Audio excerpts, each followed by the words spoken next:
네. 또 여러분과 함께 지난주에 이어서 함께 마음의 이야기를 나눌 수 있게 해주신 하나님께 감사를 드립니다. 제가 개인적으로 이번 주에는 강의를 준비하는데, 그러니까 지난주에는 강의를 결정해서 빨리 강의를 쉽게 준비했는데 이번 주 강의는 마음에 나름 어려움도 있으면서 좀 어렵게 준비를 했습니다.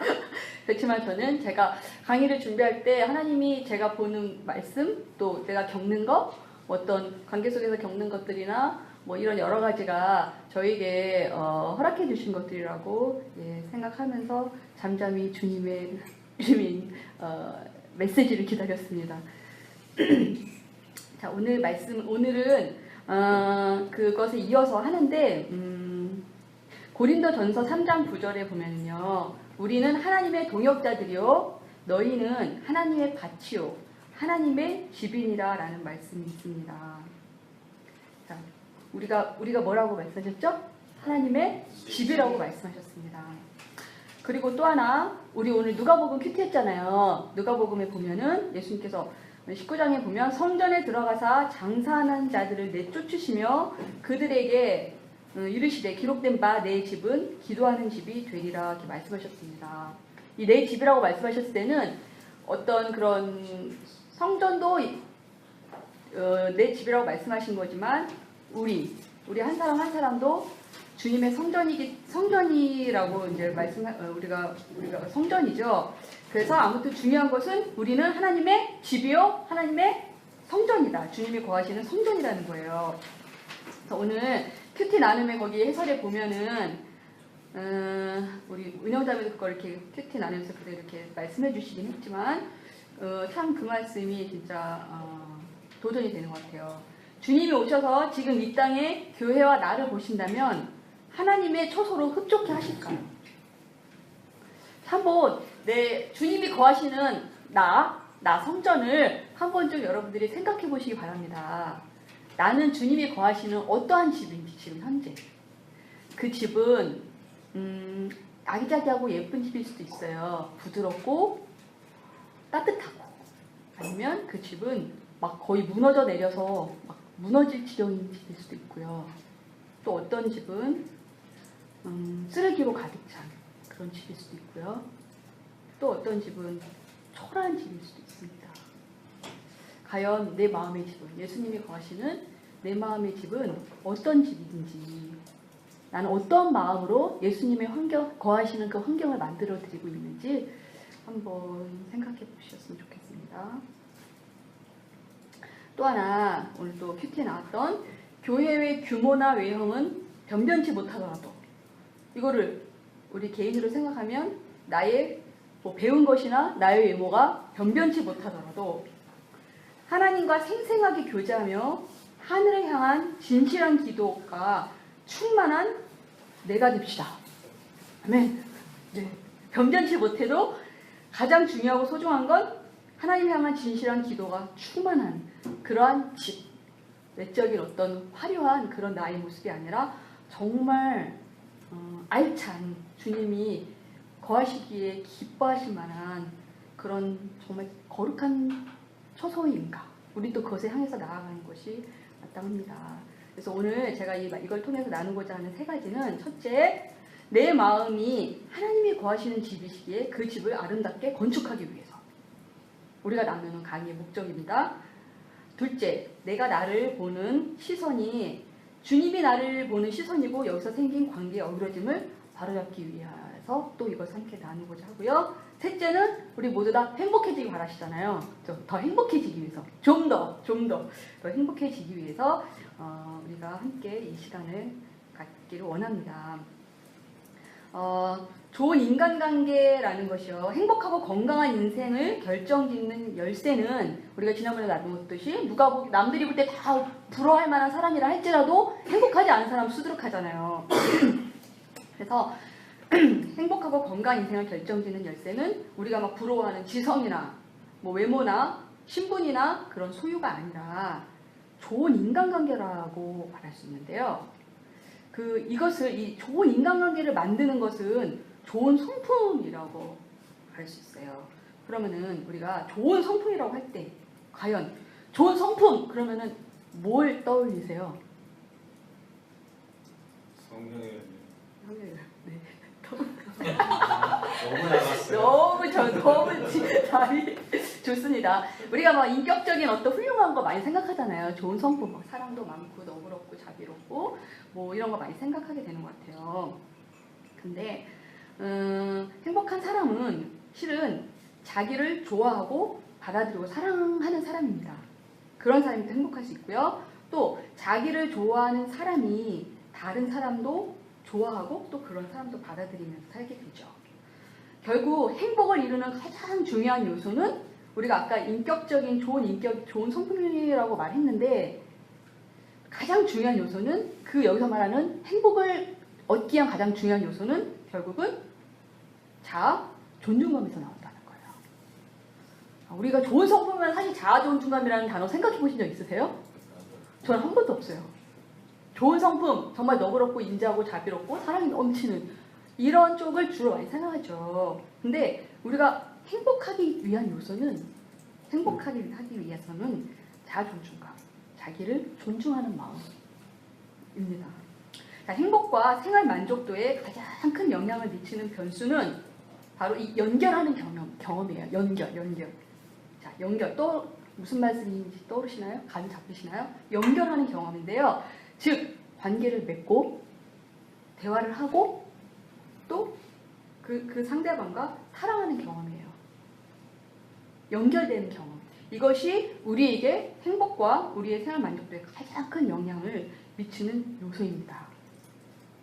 그래서 우리가 돈을 쓸 때 어디 쓰는 게 제일 좋다고요? 물건을 사는 것보다 누군가 함께 밥을 먹고 누구랑 함께 여행을 가고 함께 하는데 쓰는 돈이 가장 만족스럽게 쓰는 돈이라고 합니다.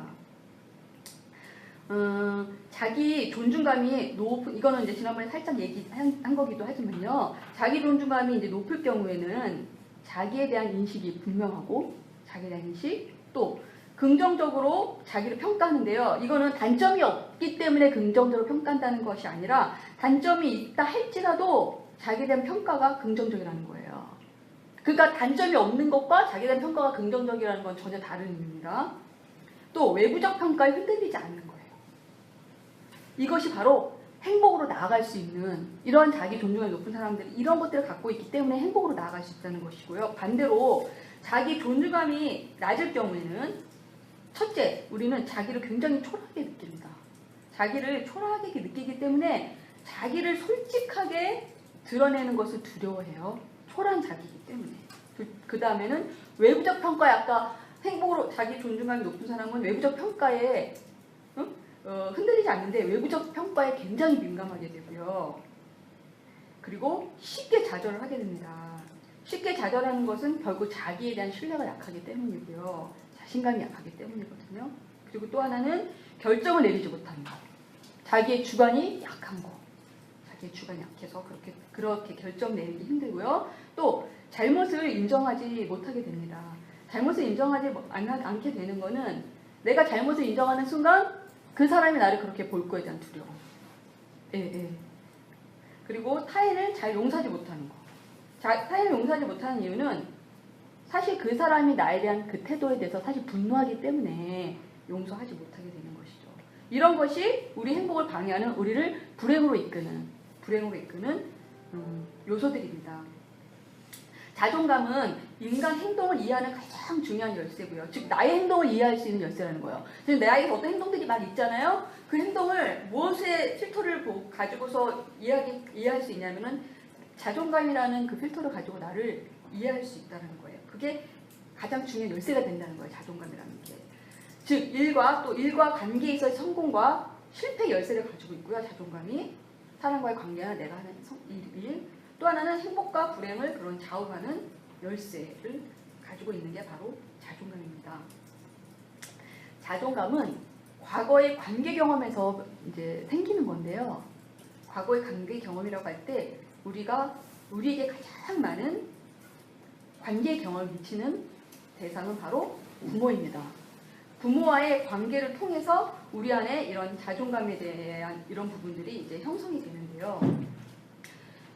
이거는 지난번에 상담 강의할 때 많이 다뤘던 부분이라 이제 넘어갈게요. 우리 자기라고 말할 때 자기란 한 사람이 자신의 것이라고 부를 수 있는 모든 것의 합계를 자기라고 말할 수 있는데요. 여기서부터 잘 생각을 해봤으면 좋겠습니다. 자기란 고정된 실체가 아니에요. 자기하면 고정되는 나라고 생각하는데 자기는 고정된 실체가 아니라 하나의 대상이면서 또 하나의 과정적인 존재라는 거예요. 과정적인 존재. 자기란 뭐라고요? 고정된 실체가 아니라 어떤 존재? 과정적인 존재라는 거예요. 하나의 과정이라는 것입니다. 고정된 실체가 아니라 과정적 자기이기 때문에, 과정적인 나이기 때문에 부족한 현재의 모습에 대해서 여유롭게 받아들일 수 있는 마음의 공간이 필요하다는 것이죠. 여러분들은 어떠세요? 자신에 대해서 여유가, 마음의 공간이 많이 있으세요? 어떠십니까?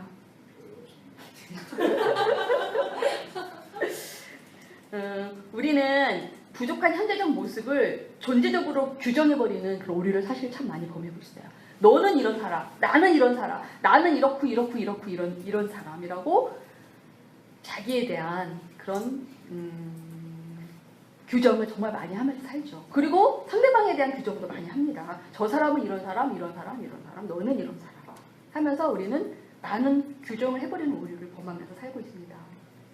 그래서 나에 대해서뿐만이 아니라 나에 대한 판단뿐만이 아니라 남에 대해서도 똑같은 판단을 하면서 사는데요.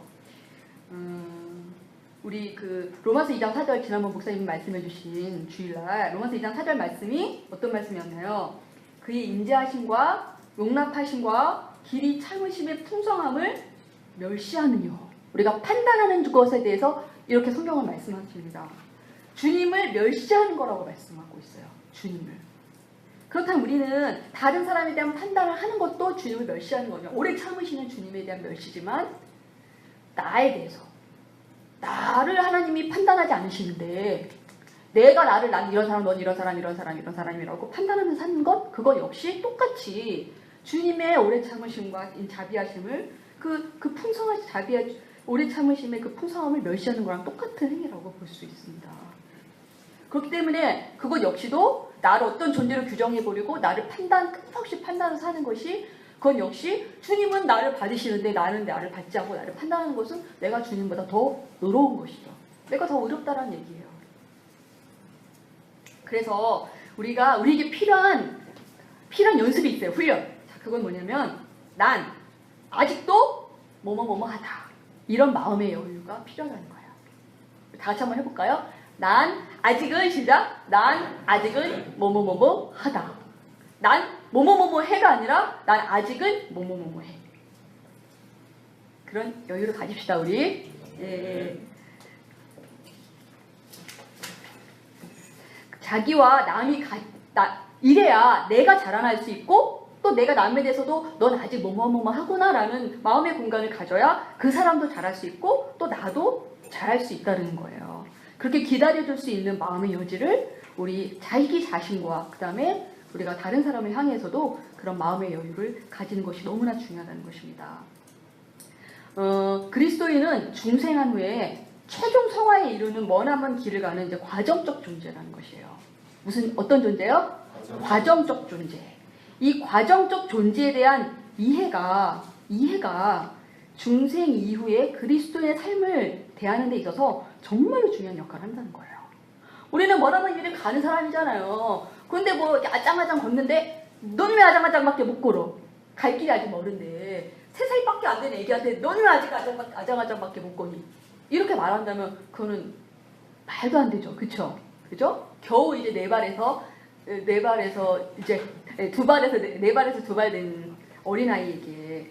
그렇기 때문에 우리가 아직 갈 길이 먼 존재라는 거, 과정 가운데 있다는 거, 중생 그런 최종 성화에 이루는 먼 길을 가는 그런 길을 가는 자들이라는 거, 그런 어떤 정말 우리 자신에 대한 또 다른 사람에 대한 그런 생각이 너무나 중요한 것입니다. 자, 빌립보서 3장 16절에 보면 오직 우리가 어디까지 이르렀든지 그대로 행할 것이라.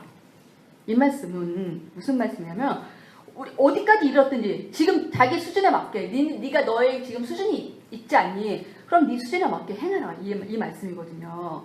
현재적으로 이르는 나의 수준에 맞춰 살아가라는 말씀이에요. 그러면서 한 발 한 발 나아가라는 말씀이거든요. 그래서 각자는 자기의 수준이 있어요. 수준. 이 수준에 대한 의식이 모든 그리스도인들에게 열려 있어야 한다는 것입니다. 자신의 수준을 알고 먼저는 자기의 수준에 충실하라는 말씀이에요. 이것은 마치 우리 성경 말씀에 오리를 가라면 가자면 심리를 가라 이런 말씀 있잖아요. 그러면은 제가 여성 셀러가 가끔 지난번에 나누긴 했지만 우리는 어떤 사람은 진짜 심리를 갈 수 있는 사람도 있고요. 5리밖에 못 가는 사람도 있고 3리밖에 못 가는 사람도 있고 1리밖에 못 가는 사람도 있고 0.5리도 못 가는 사람도 있을 수 있어요. 우리는 다 각각 다른 수준 가운데 있거든요. 근데 여기서 만약에 나는 어떤 사람이 심리를 가자고 나는 만약에 3리밖에 못 가겠어. 3리밖에 못 가겠는 거. 그러니까 예를 들어 내가 정말 내 마음의 기쁨과 즐거움을 할 수 있는 같이 가질 수 있는 그 거리가 있다는 거예요. 근데 심리를 가주라고 하는데 우리가 성경 말씀 볼 때 오른쪽 방향이 했죠? 안돼. 도저히 그런 말씀 볼 때 엄청 마음이 눌리죠? 그쵸? 양쪽 밤 다 돼. 원수 사랑하라부터 시작해서 이렇게 오리를 가라면 심리를 가라. 이런 말씀 우리가 대할 때 얼마나 마음 무겁고 눌리세요. 그렇죠? 안 되잖아요. 그럼 우리는 그냥 내가 할 수 있는 분량이 있어요. 3리면 3리, 1리면 1리, 2리면 2리, 5리면 5리. 우리가 정말 마음의 우리가 행위가 아니라 진짜 마음에서 기쁨과 즐거움을 할 수 있는 그것을 우리가 하는 거. 기쁨으로, 진실함으로, 억지로 말고. 억지로 하는 것은 그냥 억지로 하는 거죠. 근데 내가 기쁨으로 할 수 있는 그 분량을 하라는 말씀입니다. 그래서 우리가 우리 수준 알고 우리 수준에 맞게 아장아장 걷는 수준이면 아장아장 열심히 걷고 또 걸을 수 있는 수준이면 그냥 걷고 또 뛸 수 있는 수준 가면 또 열심히 뛰고 그것이 우리가 해야 할 일이라고 생각합니다. 과정을 존재 자체로 생각해버리면요. 자기를 그냥 그런 사람으로 존재시킴으로써 자신이 가진 가능성을 막아버리는 것이 됩니다. 더욱 성숙한 자기로 열어가야 하는데 미성숙한 자기로 그냥 닫아버리는 거예요. 나는 이런 사람하고 나를 그냥 이렇게 단정지어버리기 때문에 그냥 그 상태에서 머무르게 된다는 것이죠. 그래서 부정적으로 너는 뭐뭐한 사람, 나는 뭐뭐한 사람 하면 진짜 이런 사람이 아니어도 우리는 그 사람도 나도 그런 사람이 돼버리는 거예요. 그런 사람. 그래서 우리가 그런 과정적 존재라는 그 이해가 너무나 우리에게 중요하고요. 그렇지만 빌립보서 3장 11절에 보면은요. 12, 14절에 보면 즉 뒤에 있는 것은 잊어버리고 앞에 있는 것을 잡으려고 표대를 향하여 그리스도 예수 안에서 하나님이 위에서 부르신 부름의 상을 위하여 쫓아가노라 라는 말씀이 있죠. 이 말씀은 또 뭡니까 그럼? 이 말씀은 아까 그 말씀 우리는 과정적 존재라는 말씀이죠. 근데 이 말씀은 우리의 수준을 높이려는 노력을 평생 경주하라는 거예요. 그렇게 우리는 표대가 있잖아요. 표대가 있죠. 우리가 가야 할 표대가 있잖아요. 다다뤄야 할 표대가 있죠. 그것이 바로 지향적 목표예요. 그러니까 우리는 과정적 존재이긴 하지만 지향적 목표를 가지고 있는 사람이라는 거예요. 가정적 존재인데 어디로 가야 될지를 몰라. 지향적 목표가 없으면 어떻게 될까요? 그냥 가정 속에서 어디로 가야 할 의지가 약해지겠죠. 그죠? 의욕도 약해지고. 하지만 우리는 과정적 존재이면서 지향을 해 나가야 하는 또 지향적 존재이기도 합니다. 그래서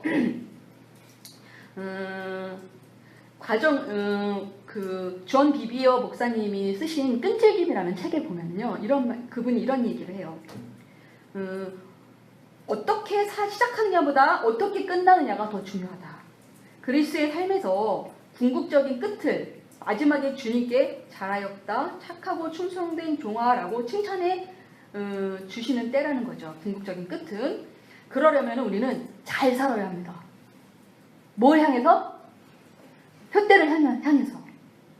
절대로 포기하지 않는 법을 배워야 합니다. 표대를 향해서 가려면 절대로 포기하면 안 되죠. 그쵸? 네. 또 끈질기가 인내를 가지고 살아야 합니다. 끈질겨야죠. 인내가 있어야 그 표대를 향해서 딱 가겠죠. 가다가 주저앉지 않고.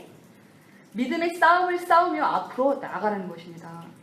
신앙의 겉모습만 가지고 있는 그런 세상의 길을 따르는 열매 없는 그리스도인이 아니라 표대를 향해서 나아가라는 거예요. 믿음의 노적기를 멈추면 안 된다는 것입니다.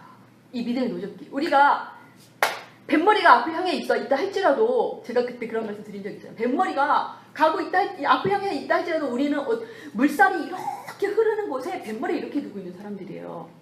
세상의 물살은 우리가 가는 곳과 반대 방향으로 물살이 흐르고 있기 때문에, 자, 배를 어떻게 해야 되죠? 내가 뒤로 가지 않으면 이 배는 어떻게 있어야만 합니까? 나는 어떻게 해야 됩니까? 뱃속에서 노를 저어야만 합니다.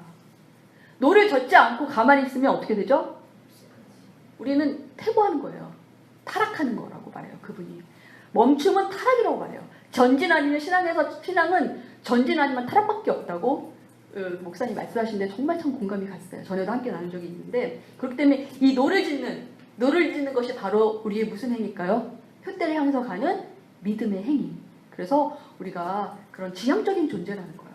그렇지만 과정 가운데 있다는 거, 이 두 가지 개념이 우리에게 정말 중요한 개념이라고 생각합니다. 그럼 자기에 대한 개념으로 다시 한번 돌아가서 함께도 나누고자 하는데요. 칼빈은 자기에 대한 지식이 없이는 하나님의 지식도 없다고 그렇게 얘기를 했어요. 하나님에 대한 지식이 있을 수 없다고 말했어요. 자기에 대한 지식이 없으면. 즉 자기를 알지 못하면 하나님도 알 수 없다는 말이겠죠. 나를 모르면 하나님 알 수 없다.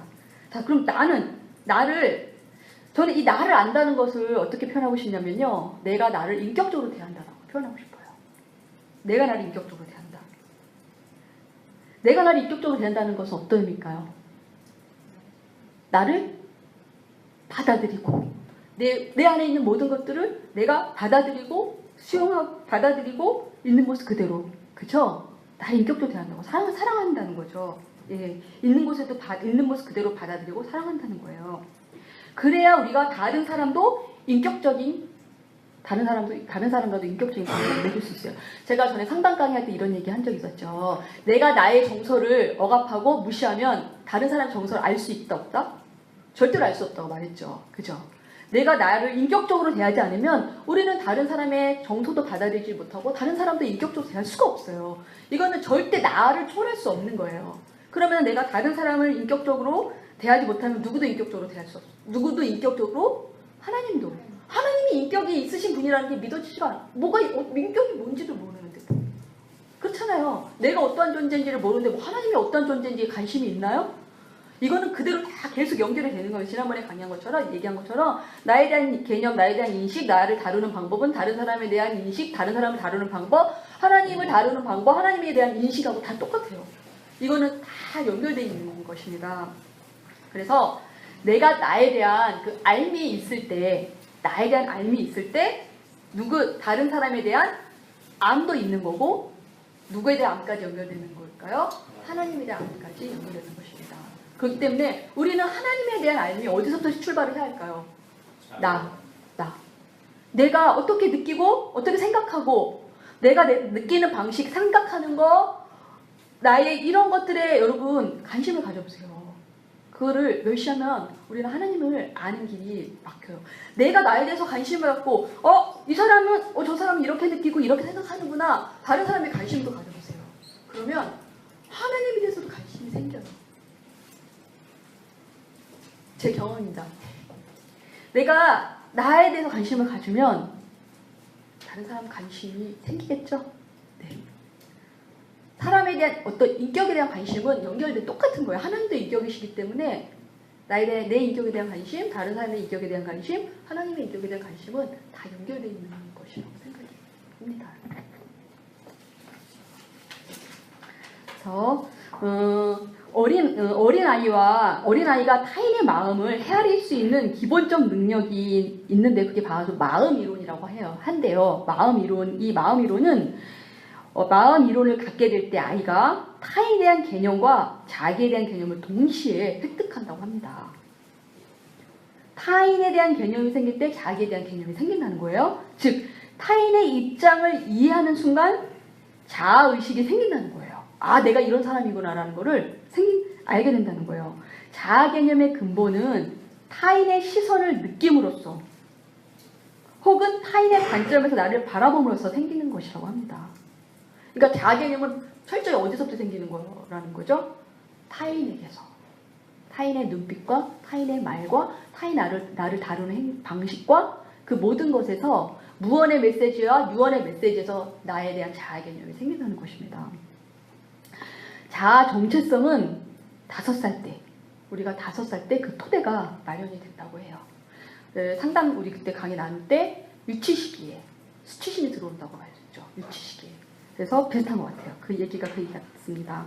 자아 개념이 일단 형성되면 그때부터 모든 것은 그 사람의 자아 개념을 통해서 보이고 들리고 이해되고 평가되고 행동하게 된다고 합니다.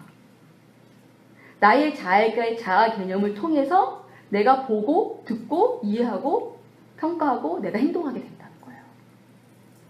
그러면 자아 개념이 어디서부터 온다 그랬죠? 타인으로부터 오는 거죠. 그러면 타인이 나를 바라보는 시선과 타인이 나를 어떻게 보는지에 대한 그 생각이 결국 나를 어떻게 한다? 행동하게 만든다. 그 얘기겠죠. 그렇죠? 그러나 일관성을 유지하려는 경향 때문에 자아 개념이 쉽게 변하지 않는다는 거예요. 이 말 참 무서운 것 같아요.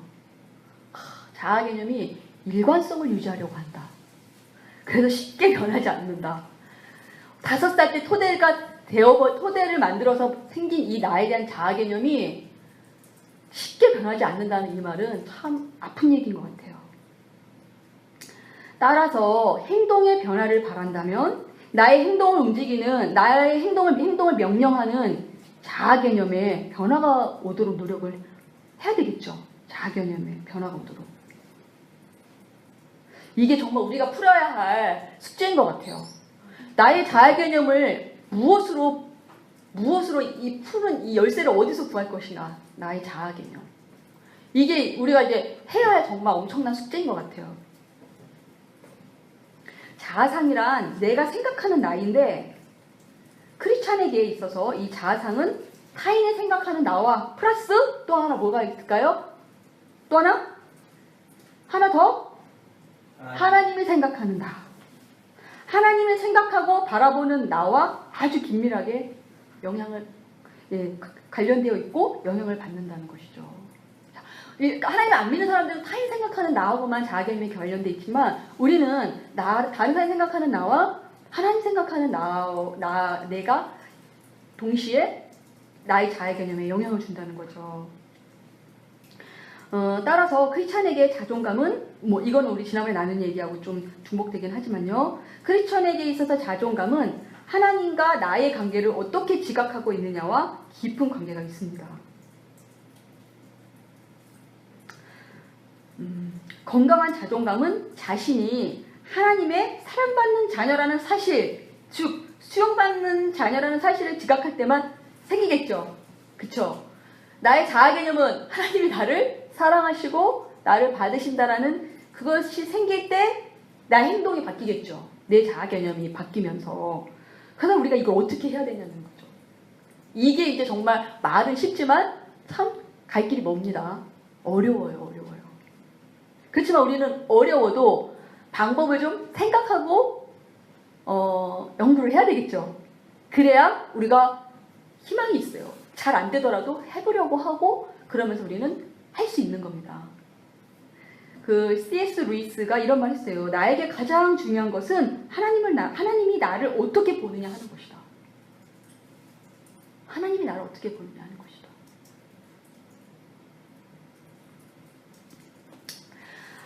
따라서 하나님이 나를 보시는 시각을 내 안에서 왜곡된 시각을 내 안에서 바르게 교정하는 것이 우리의 급선무겠죠. 이제 그렇죠. 나의 자아 개념을 건강하게 바꾸기 위해서는 하나님이 나를 바라보는 그 시각, 그 왜곡된 시각을 바꿔야 하는 것이 우리의 급선무고 우리 인생의 중차대한 문제입니다. 하나님과의 그 관계에 자, 그렇다면은 우리가 좀 생각해 볼 수 있을 것 같아요. 어떻게 하면 하나님이 나를 바라보는 그 시각을 내가 그거를 바꿀 수 있을까? 바꿀 수 있을까? 근데 여러분 이런 것들은 정말 솔직히 쉬운 게 아니에요. 내가 그동안 계속 생각해왔던 방식들이 있잖아요. 수십 년 동안. 적어도 40살 이상 사신 분들은 수십 년 동안 내가 생각해왔던 방식이에요. 나에 대해 생각했던 방식. 이게요. 결코 쉽게 변화되지 않습니다. 때로는 축사도 해야 될 때가 있어요. 너무 오랫동안 원수가 거기 와서 집을 짓고 너무 오랫동안 살았고 지금도 내가 인식했음에도 불구하고 계속 속게 만들어요. 옛날의 방식으로 생각하게 만들게 하고 옛날의 방식으로 나를 계속 설득하는 거예요. 내가 살았던 방식을 가지고 계속 그렇게 하도록. 그렇게 해야 안정감을 느끼게 만들 그런 식으로 유도를 하면서 우리를 계속 속이고 있어요. 그렇기 때문에 여러분 이런 부분들은 가볍게 생각하시면 안 되고요. 내가 오랫동안 생각해왔던 방식, 오랫동안 행동해왔던 방식들은 결코 쉽게 무너지지 않고요. 정말 영적 싸움을 해야 돼요. 축사하고 대적하고 축사하고 대적하고 그 집을 계속 기도 속에서 무너뜨려야 돼요. 무너뜨려야 돼요. 다시 한번 말씀드립니다. 결코 쉬운 문제가 아니에요. 알았다고 저절로 되는 게 아니라 영적 싸움을 해야 돼요. 예수 그리스도의 피로 여러분의 신 내면을 날마다 거룩하게 씻고 악한 영의 집을 허물고 축사하시고 그 작업을 여러분들이 하셨으면 좋겠습니다. 첫째, 하나님께 나의 허물, 제가 지난번에는 자기 수용에 대해서 자기 수용이라는 단어를 많이 말씀드렸는데요. 오늘 강의를 준비하면서 정말 많이 떠오르는 단어는 사실 진짜 정직이라는 단어였어요. 이 하나님이 나에 대한 어떤 생각을 갖고 계시는지 그 생각을, 왜곡된 생각들을 바꾸는 데 있어서 가장 키가 될 수 있는 열쇠의 단어라고 생각하면은 여기 오면서도 정직이라는 단어가 계속 생각이 났어요. 정직. 그리고 이 정직이라는 단어는 정말 몇 달 동안 제 마음에 계속 주님이 생각나게 해주신 단어이기도 한데요. 하나님께 나의 허물과 죄를 가지고 나아가서 고백을 하는데 정직하게 갖고 나아가서 정직하게 가지고 나아가서 숨기지 말고 제가 말씀드렸잖아요. 하나님이 받아주실 수 없는 죄는 없습니다. 하나님께 우리가 용서받을 수 없는 죄는 한 가지예요. 그거는 회개하지 않는 죄. 그렇기 때문에 여러분 두려움 가운데 두려워하지 마시고 어떤 것이든 다 하나님께 정직하게 가지고 나아가는 것이 너무나 중요하다고 생각을 해요. 자, 정직하게 고백했어요. 그것은 나의 뭐가 돼요? 회개가 되죠. 회개. 회개를 할 때 무엇이 올까요? 주님이 나를 회개를 해야 주님이 나를 받아주시고 용서하신다는 확신도 올 거 아니에요. 아니 회개도 하지 않는데 주님이 나를 받아주신다는 게 그걸 어떻게 여러분들이 경험할 수 있을까요? 우리가? 없죠. 주님이 나를 받아주신다는 경험은 첫째 전제 조건이 있어요. 그건 뭐냐? 정직하게 나아가고 회개하는 거예요. 회개에는 엄청난 능력이 있는 거예요. 내가 정말 주님께 받아들여진다는 정말 그 경험, 마음 깊은 곳에서의 경험을 할 수 있는 건 회개예요. 정직하게 나아갈 때, 숨기지 않고 정직하게 나아갈 때, 주님께 회개함으로 나아갈 때, 그때 우리는 주님의 받아주심도 회개가 있을 때 비로소 우리가 경험할 수 있는 거라 생각합니다. 그래서 우리가 정직함으로 회개하며 나아가고 정말 주님이 날 받아주신다는 것, 날 용서하신다는 걸 내가 경험할 때 우리는 그때 주님의 사랑과 주님의 그 받아주심과 주님의 수용을 비로소 경험할 수 있게 되겠죠. 그러면 우리는 정말 해야 돼요. 뭘 해야 되냐면 내가 주님이 나에 대한 그 시각, 그 생각을 바꾸기 위해서는 우리는 첫째 무엇을 주님 우리에게 말씀하신다? 정직함으로 회개하는 거. 주님 앞에 정직함으로 회개하는 거. 회개가 있을 때 우리는 주님의 받아들이심과 주님의 사랑을 비로소 경험할 수 있다는 거예요. 회개가 없는 사랑은 있을 수도 없어요. 진짜 회개해보지 않은 사람, 진심을 회개해보지 않은 사람은요, 하나님의 사랑을 깊이 경험하기가 너무 힘들어요.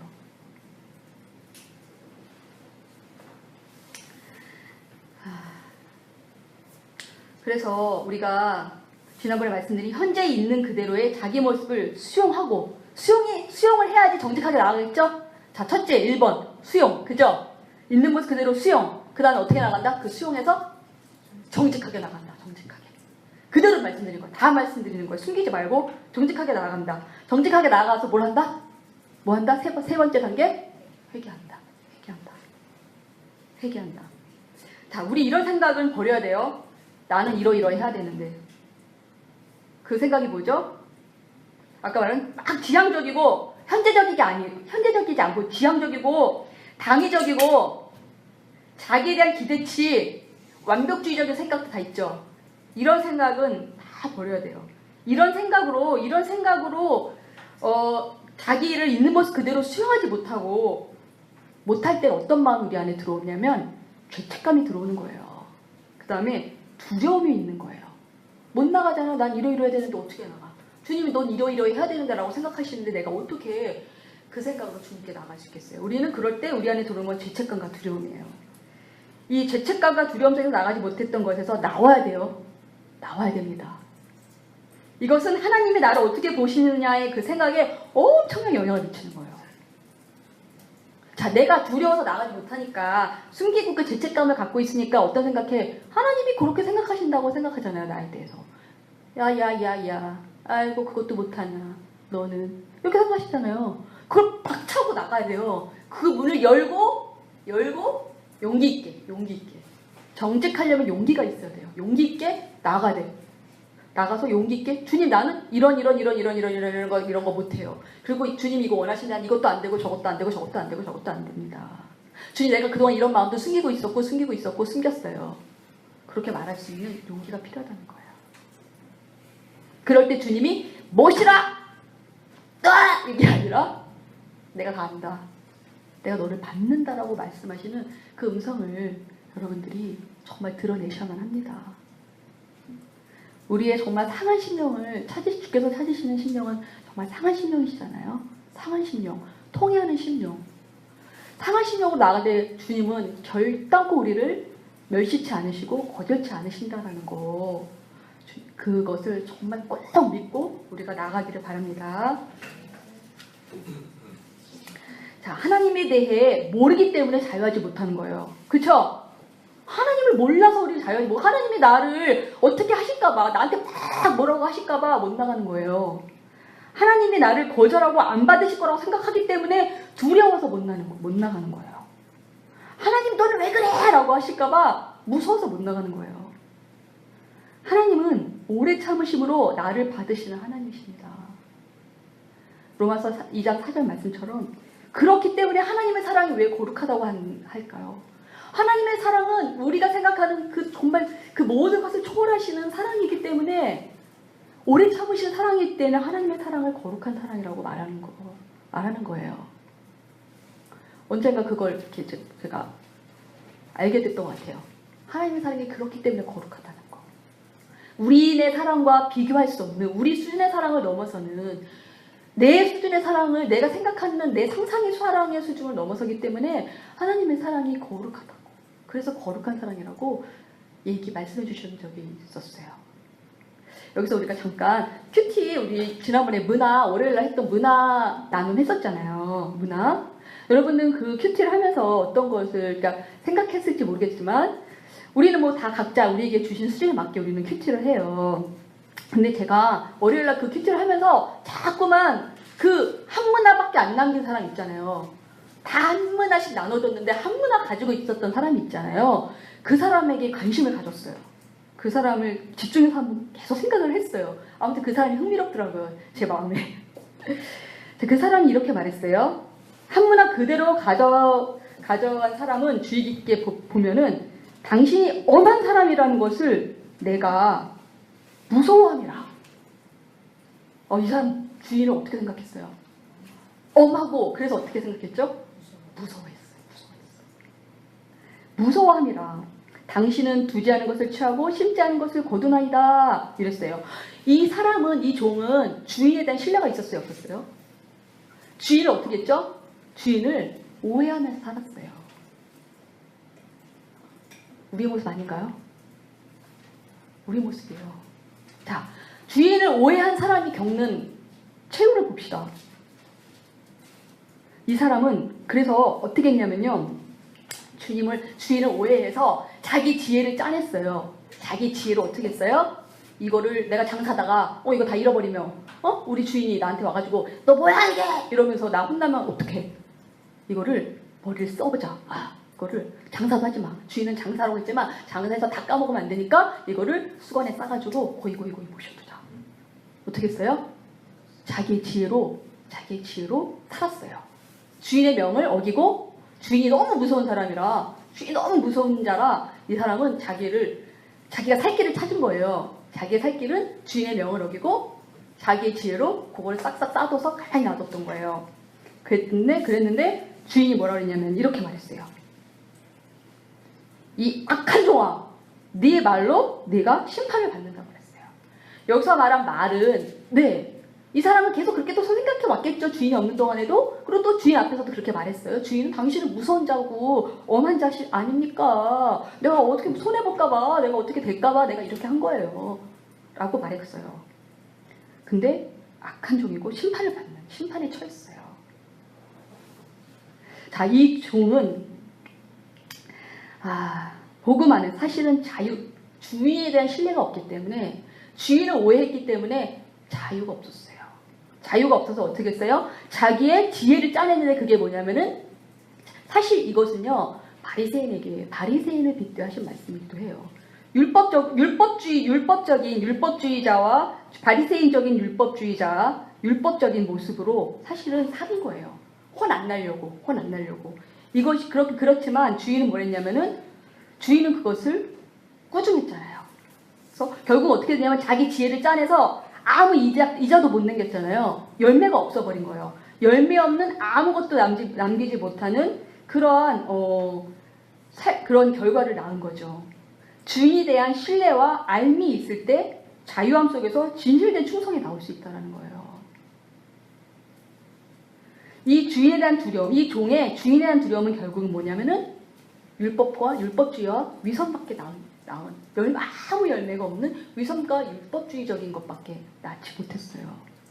그렇다면 똑같이 우리에게 이걸 적용해 보면 우리가 정말 하나님에 대해서 잘못 알고 있고 주님은 정말 무서운 분, 엄한 분, 나를 어떻게 하시는 분이라는 그런 하나님에 대한 잘못된 시각과 이런 왜곡된 시선을 우리가 이거를 처리하지 못하면 우리도 똑같이 위선적으로 주님 복음 안에서 자유치 못하면서 진정한 충성을 드리지 못하고 위선적으로 살 수밖에 없다는 거예요. 아무 열매를 맺을 수가 없다는 거예요. 이거는 정말 우리에게 동일하게 해당되는 말씀이라고 생각하거든요. 그렇기 때문에 이 말씀에서 정말 다르게 해석할 수 있겠죠. 그렇지만 제가 오늘 우리 맥락 속에서 이 말씀을 해석할 때 우리에게 필요한 것은 우리가 정말 주님 앞에 나아갈 때, 주님의 심판 앞에 나아갈 때 주님 앞에 잘했다, 착하고 충성된 종이라고 들을 수 있기 위해서는 우리 뭐부터? 우리 안에 있는 주님에 대한 잘못된 생각들. 그래서 무서워 두려워 떠는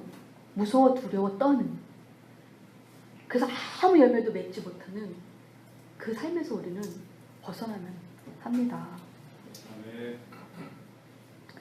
그래서 우리가 하나님께 현재의 정직한 자기로 자유하듯이 또 그러한 모습으로 타인에게도 나아가고 또 상대방이 나에게 현재의 정직한 자기의 모습으로 자유롭게 나아올 수 또 있어야 하고 또 나아올 때 받아줄 수 있는 그런 우리 각 사람이 돼야 되고 또 그런 공동체가 되기를 축복합니다.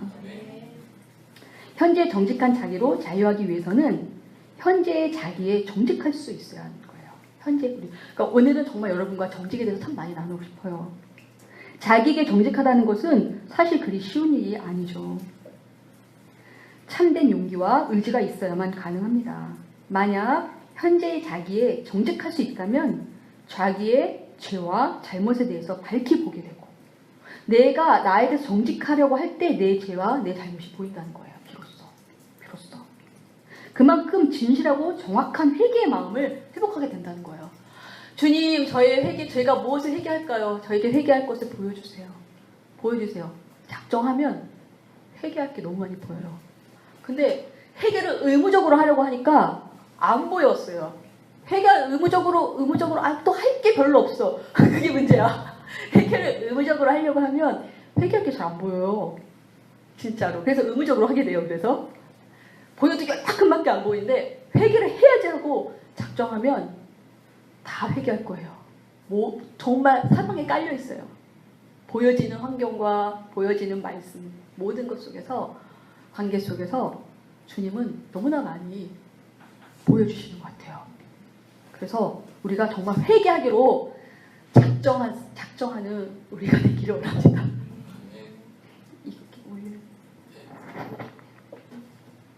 회개하기로 작정하는 그 마음이 정직한 마음이 아닐까 그런 생각이 들어요. 주님은 회개하기로 작정하는 자에게는 우리의 정말 우리가 알지도 못하는, 의식하지도 못하는, 남들이 사실 말해주지 않아서 몰랐던 것들 여러 가지를 주님은 보여주신다는 생각이 듭니다. 네. 그래서 따라서 우리가 평생 추구해야 하는 것은 바람직한 그리스도인의 추구해야 하는 그것은 바람직한 그리스도의 정체성, 그것은 바로 나는 그리스도 안에 있는 하나님의 사랑받는 자녀라는 것입니다. 진정 이것이 정말 나는 하나님의 사랑받는 자녀라는 게 내 안에서 이게 인지적으로 아는 거 말고요. 제가 지난 시간에 말한 것처럼 인지적으로 아는 거 말고 어떻게 마음 깊은 곳에서 정말 마음 깊은 곳에서 이것이 알아줘야 되잖아요. 그쵸? 그쵸? 근데 우리가 살아가면서 솔직히 답답한 게 뭡니까? 하나님의 사랑을 알긴 아는데 그 하나님의 사랑을 아는 깊이가 어떻죠? 너무 낮아요. 그쵸? 더 알고 싶은데 좀 낮죠? 그래서 마음이 어떻죠? 답답하지 않으세요? 마음이 답답하고 뭔가 생명력이 내 안에서 이 생명력이 참 약하다는 것을 경험을 하게 됩니다. 그래서 우리가 정말 나는 그리스도 안에 있는 하나님의 사랑받는 자녀라는 이것을 정말 내가 알기 위해서 마음 깊은 곳에서부터 정말 알기 위해서 이걸 향해서 우리가 정말 의지를 사용해서 노력하고 힘쓰고 애쓰고 그것을 우리가 경험할 수 있는 여러 가지 방법들을 우리가 시도해보는 것이 참 지혜롭다는 생각이 들어요. 네. 그리고 그렇게 할 때 우리의 정말 자아개념과 자존감이 우리가 정말 치유될 거라는 것입니다. 다른 사람과 친밀한 관계를 시도하는 것은 그런 어떤 자아 정체성이 확립되지 않은 상태에서 다른 사람과 친밀한 관계를 시도하는 것은 굉장히 부질없는 노력이라고 책에서는 표현을 해요. 자아 정체성이 약한 사람은 다른 사람과 친밀한 관계를 맺는 것이 어떻다는 말인가요? 너무 어렵다는 거예요.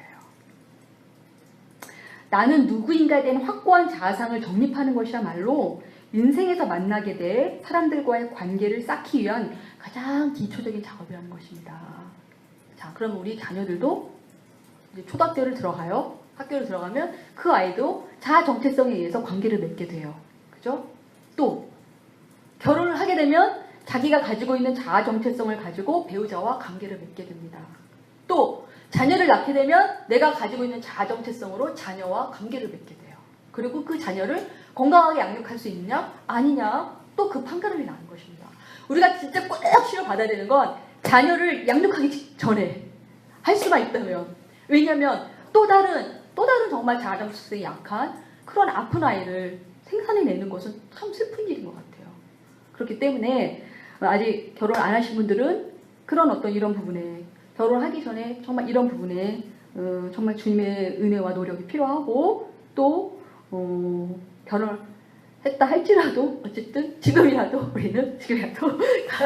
가장 늦었을 때가 가장 빠른 거니까 지금이라도 열심히 자 열심히 합시다. 열심히. 예.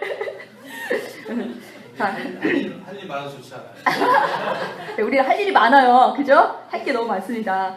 자존감이 긍정적 혹은 부정적으로 나타나는 이유는 모든 사람은 이거는 지난 시간에 짧게 나누긴 했지만 자기가 되고 싶은 사람이 있어요. 그쵸? 난 이런 사람이 되고 싶어. 사람의 이미지가 있어요. 아주 야심찬 이미지가 있어요. 각자에게. 즉 이상적 자아가 있는데 지각된 이 현실적 자아는 어떻죠? 이상적 자아와 간격이 있어요. 이 간격이 넓을수록 개인의 자존감이 어떨까요? 낮아집니다. 넓을수록 간격이, 그런 간격이 그리고 열등감이 심해지고요. 간격을 좁힐수록, 자, 내가 바라는데 이상적 나와 현재의 나를 간격을 좁힐수록 자존감은 높아지고 긍정적이 됩니다. 네. 우리가 꿈꿔야 할 나는 뭘 꿈꾸면 좋을까요? 여태까지 우리가 가지고 있는, 세상적으로 가지고 있는 그 나는 다 버리고, 자, 내가 꿈꾸고 싶은 나는 무엇인가요, 여러분? 내가 꿈꾸는 나도 좀 뭔가 좀 정립이 필요한 것 같아요. 이 시점에서 내가 꿈꾸는 나, 이전에 가지고 있었던 내가 꿈꾸는 나 말고 나의 꿈, 한마디로 쉽게 말하면 나의 꿈 한번 정립해 보세요, 여러분들.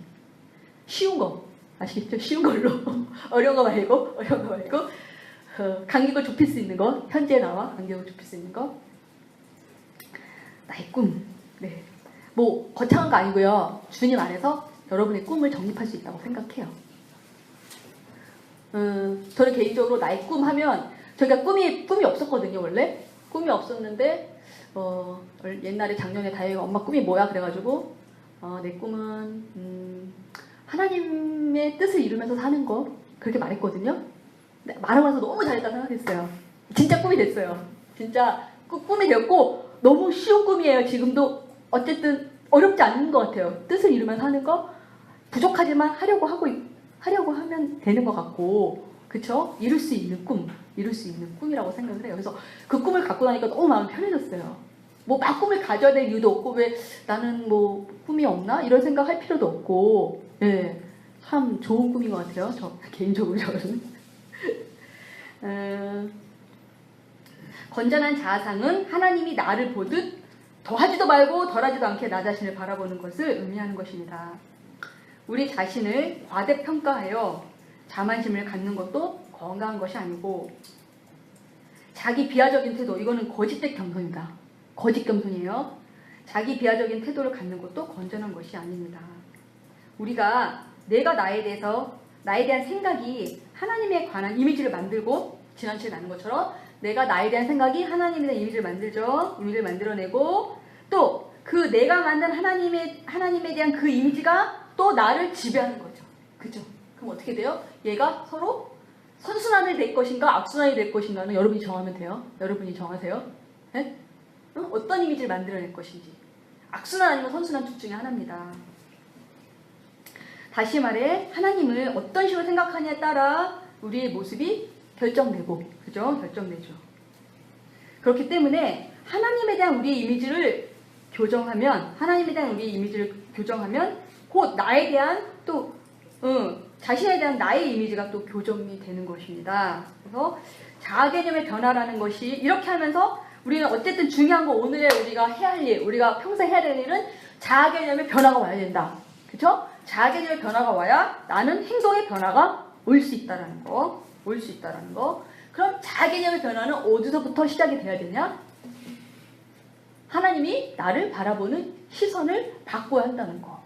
그죠? 하나님이 나를 바라보는 그 시선을 바꾸려면 어떻게 해야 된다? 어떻게 하면 좋을까요? 이거는 아무튼 제 생각이, 아까 말씀드린 거 제 생각인데, 어쨌든 하나님이 나에 대한 그 시선을 바꾸려면 하나님 앞에 정직하게 나아가는 거.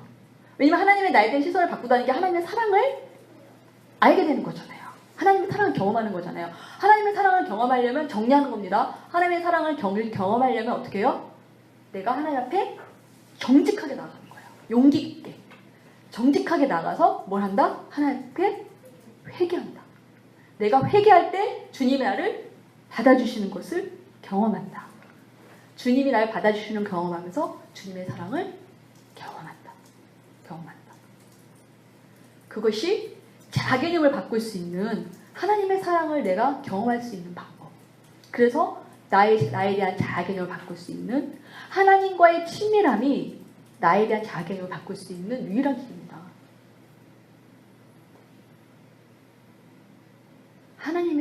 하나님과의 친밀함이 나에 대한 자아개념을 바꿀 수 있는 유일한 길이라고 저는 확신합니다.